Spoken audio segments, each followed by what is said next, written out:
2 बजे के बुलेटिन की शुरुआत होगी काशी की 4 तस्वीरों के साथ, जहां पर कार्यकर्ताओं की बीएचयू गेट पर भीड़ लगी हुई है।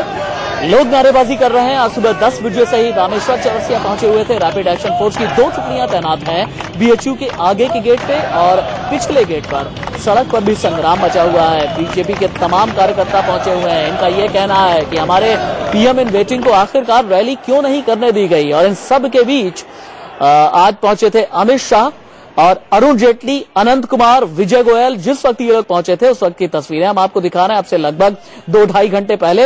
अगले आधे घंटे तक इन लोगों का धरना जारी रहेगा। हालांकि अरुण जेटली वहां से निकल चुके हैं। कहा यह जा रहा है कि अरुण जेटली नरेंद्र मोदी के खैर मकदम की तैयारी, उनके स्वागत की तैयारी में निकल चुके हैं, उन्हें यहां तक लेकर के आने के लिए।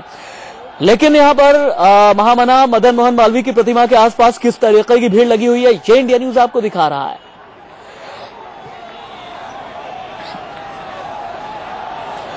इंडिया न्यूज के एग्जीक्यूटिव एडिटर शीतल राजपूत इस वक्त बीएचयू गेट से लाइव आज सुबह से ही हमारे साथ में मौजूद हैं। शीतल, मुझे ये बताइए क्या कुछ चल रहा है बीएचयू गेट के आसपास।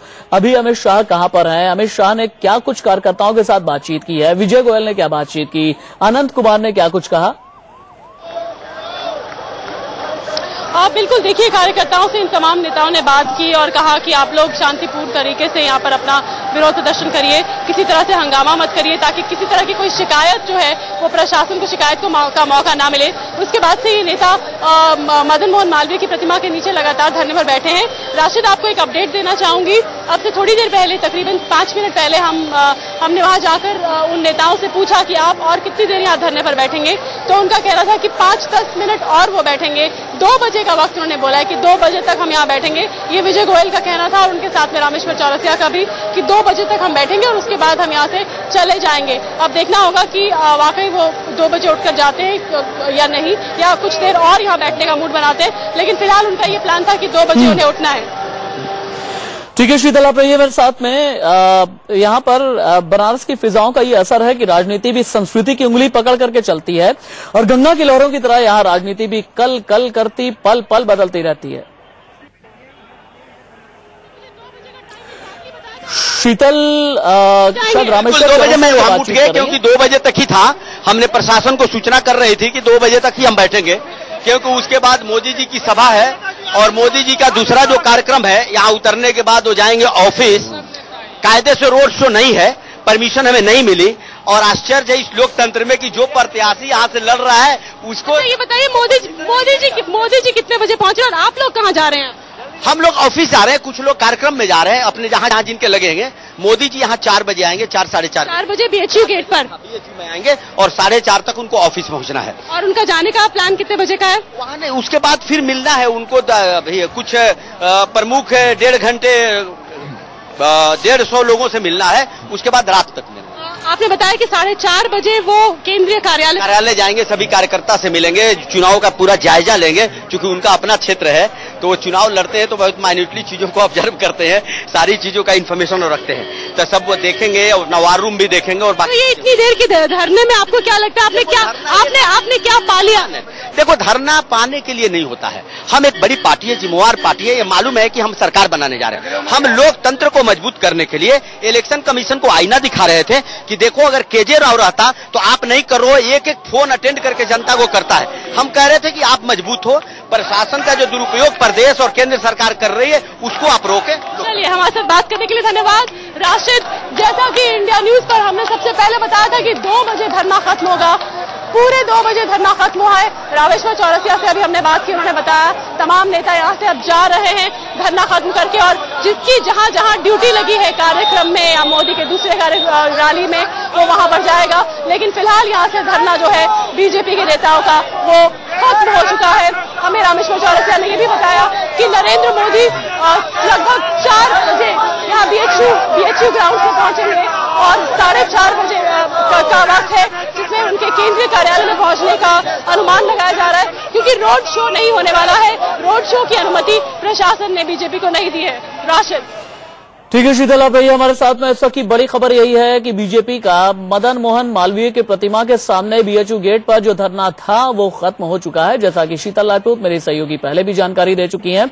रामेश्वर चौरसिया ने हमें यह बताया है कि 4 बजे के आसपास बीएचयू हेलीपैड पर उतरेंगे नरेंद्र मोदी। 4:30 बजे के आसपास जो बनारस में बीजेपी का कार्यालय है, जहां पर यतीन्द्र शर्मा आपको खड़े हुए दिख रहे हैं, उनके पास भी चलेंगे। 4:30 बजे के आसपास नरेंद्र मोदी यहां पर पहुंचेंगे।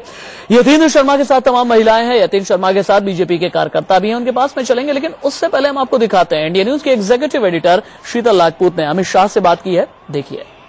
अमित जी, आपको लगता है कि लेट से अनुमति देके मजाक किया प्रशासन ने बीजेपी के साथ? कोशिश करेंगे, यही हमारी पूरी कोशिश थी कि हमने 3 दिन पहले 4 कार्यक्रमों की प्रशासन से इजाजत मांगी थी। 8 घंटे पहले इजाजत दी। जब हमने कह दिया कि अब कार्यक्रम नहीं हो सकते, तैयारी नहीं हो सकती, जनता तक कार्यक्रमों की सूचना नहीं पहुंच सकती और मोदी जी की सिक्योरिटी भी नहीं हो सकती, उसके बाद में मीडिया, जनता और बाकी सब भारतीय जनता पार्टी के नेताओं के बयान के दबाव में आकर प्रशासन ने इजाजत दी है। इस इजाजत का कोई मतलब नहीं। ये आपका धरना शांतिपूर्ण है, हम देख रहे हैं आप यहाँ खड़े हैं इस प्रतिमा के नीचे।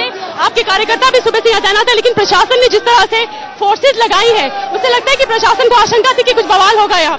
देखिए, पूरे कार्यकर्ता शांतिपूर्ण ढंग से नारे लगा रहे हैं, अपनी जगह पे खड़े हैं, कहीं कोई कानून हाथ में लेने की प्रक्रिया ही नहीं हो रही। अमित जी, कितनी देर तक आपका धरना यहाँ पर चलेगा? आगे क्या कार्यक्रम है? 2:30 बजे तक। 2:30 बजे तक। अच्छा, ये भी कहा जा रहा है कि बीजेपी ने इसे एक बड़े आयोजन की शक्ल दे दी है, पॉलिटिकल माइलेज देने के लिए। आपके विरोधी ये कह रहे हैं। देखिए, हमारा धरना प्रशासन की एक तरफा कार्यवाही के खिलाफ है। सवाल ये पैदा होता है कि 2-2.5 घंटे के इस धरने से बीजेपी को क्या मिला? 2-2.5 घंटे के इस धरने से क्या कुछ पॉलिटिकली इनकैश कर पाई है भारतीय जनता पार्टी इस 2-2.5 घंटे को? ये सबसे बड़ा सवाल है। उसके बाद बड़ी बात यह है कि नरेंद्र मोदी आज जब बनारस की सरजमी पर उतरेंगे, रोहनिया में क्या बोलेंगे? क्या बीएचयू के आसपास कुछ बोलेंगे या फिर जो सिगरा का कार्यालय है वहां पर जाकर के कुछ कहेंगे? लेकिन उससे पहले शीतल राजपूत ने बीजेपी नेता विजय गोयल और अनंत कुमार के साथ भी बातचीत की, देखिए। कितनी देर तक यहाँ बैठेंगे? आपका ये प्रदर्शन का कब तक का विचार?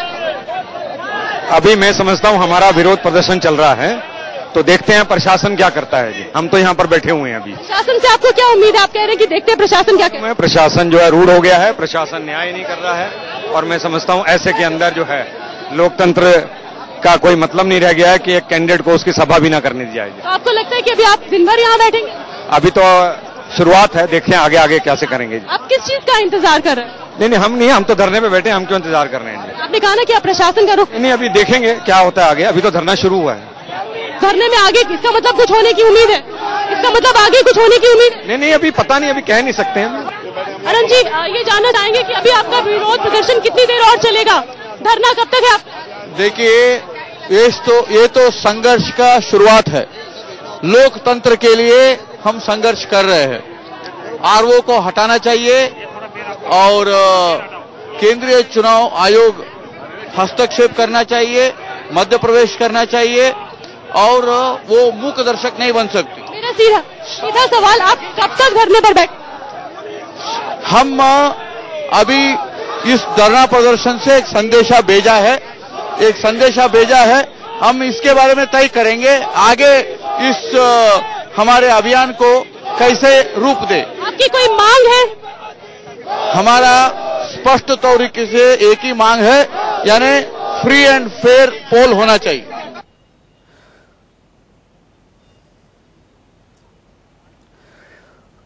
बीएचयू गेट से मेरे सहयोगी शीतल राजपूत मौजूद हैं, रोहनिया से लाइव। रोहनिया, जहां पर अब से थोड़ी देर के बाद नरेंद्र मोदी की रैली होने वाली है, वहां से मौजूद है मेरे सहयोगी राकेश कुमार सिंह। बनारस बीजेपी दफ्तर से लाइव हैं यतीन्द्र शर्मा।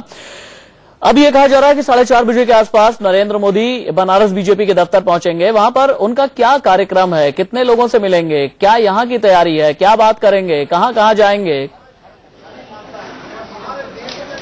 राशिद, जो ऑफिशियल कार्यक्रम बताया गया है बीजेपी नेताओं के द्वारा कि 5 बजे वो हेलीपैड, जो बीएचयू का हेलीपैड है, वो वहां पर पहुंचेंगे और वहां से वो बीजेपी ऑफिस के लिए निकलेंगे। यानी कि 5:30 से 6 बजे के बीच में नरेंद्र मोदी यहां पर आएंगे।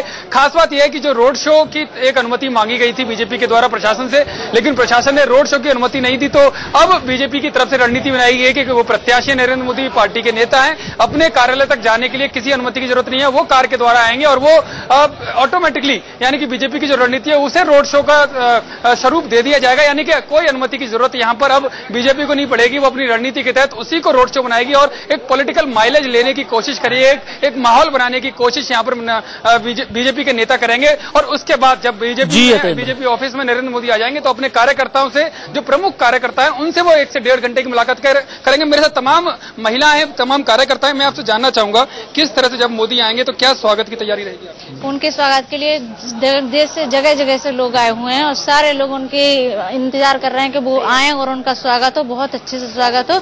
और जो प्रत्याशी के रूप में उनको यहाँ पे जो नहीं दी जा रही है व्यवस्था, वो हम लोग चाह रहे हैं कि उनके साथ ना इंसाफी। आप कहाँ से आए हैं और कैसी तैयारी रहेगी? हम नागपुर से आए हैं मोदी के लिए, और मोदी के लिए तैयारी करने के लिए हम नागपुर से आई थी, स्वागत के लिए नागपुर से आए। मोदी साहब मिलेंगे तो क्या कुछ बातें कहेंगे आप?